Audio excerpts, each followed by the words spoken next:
A nationwide shortage of protective gear, like face masks and gowns, is leaving hospitals all over America scrambling.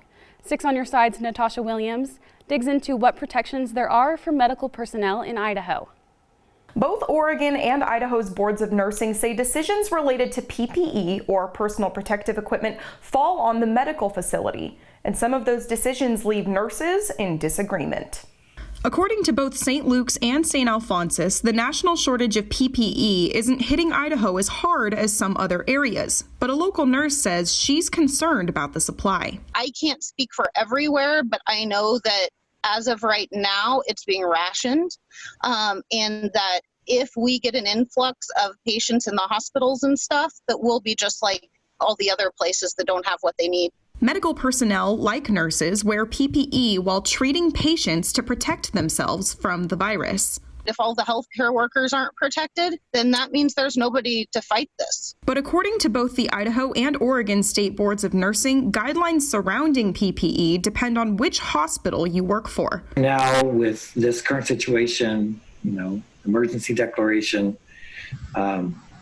it's about the facilities and the hospitals following their guidelines and their rules and what they go by. The Oregon State Board of Nursing says they've received reports of nurses refusing to treat patients because they disagree with the PPE guidelines where they work and they feel unsafe. We had been hearing that some nurses were refusing assignments solely because their employer was utilizing OHA guidelines, that would be Oregon Health Authority guidelines, rather than WHO or CDC. They cannot refuse an assignment solely for that reason. The Idaho State Board of Nursing agrees.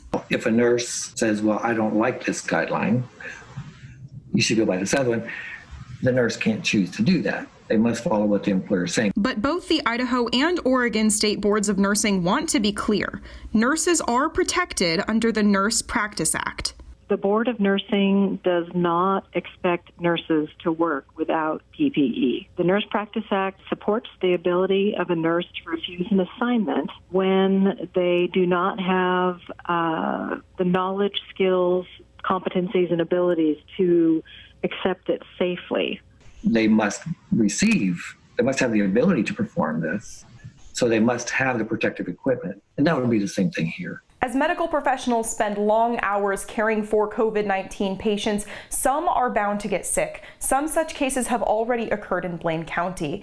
Coming up next week, we will show you how Idaho and Oregon boards of nursing are both working and adapting to make sure that they have enough personnel and staff to combat the coronavirus.